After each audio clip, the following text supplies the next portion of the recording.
मेरे को दुखी करने की कोशिश कर रहा है की बजाय मैं ये भी समझ पाऊंगा कि वो जो कुछ कर रहा है अपने सुखी होने के लिए कर रहा है, मेरे को दुखी करने के लिए नहीं कर रहा है, मैं दुखी हो रहा हूं। जैसे बच्चा सुबह देर से उठता है और माता पिता परेशान होते हैं कि नहीं होते? क्या बच्चा ये सोच के सोया था कि मैं देर से उठूंगा, ये लोग सुबह मेरे को देख के परेशान होंगे और मजा आएगा? ऐसा तो नहीं सोया था। फिर इस बीच में माँ बाप क्या करते हैं?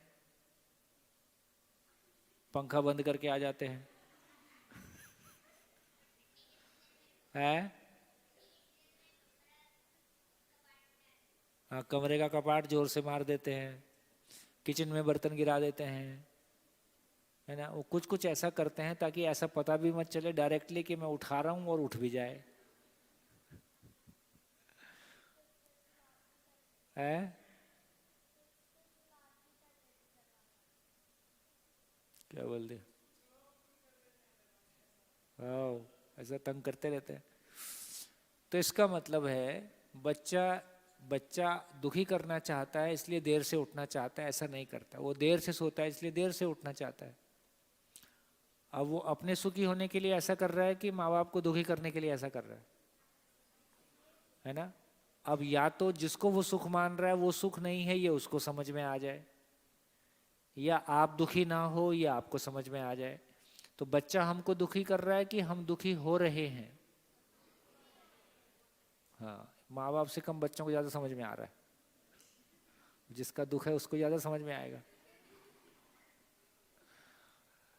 तो ऐसी तमाम घटनाएं हमारी जिंदगी में हैं जहां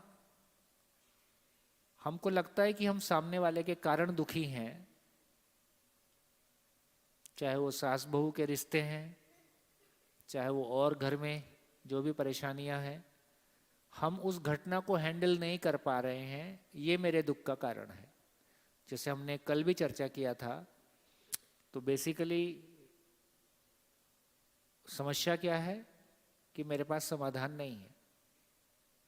तो परिवार में कुछ घट रहा है जिसको मैं हैंडल नहीं कर पाता हूं, कर पा रहा हूं, ये मेरे दुख का कारण है, सामने वाला मेरे दुख का कारण नहीं है।